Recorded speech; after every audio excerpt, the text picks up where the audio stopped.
Hi students, good morning to all. Today I am going to explain you about the moon.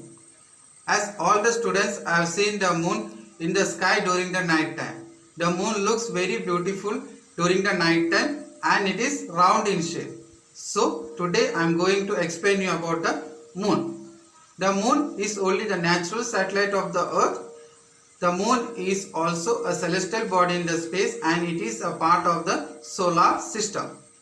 The moon is smaller in size as compared to the earth. The moon completes one revolution of the earth in 28 days. The moon does not have its own heat and light.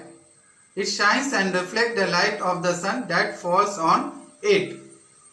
The moon appears to change its shape and size day by day.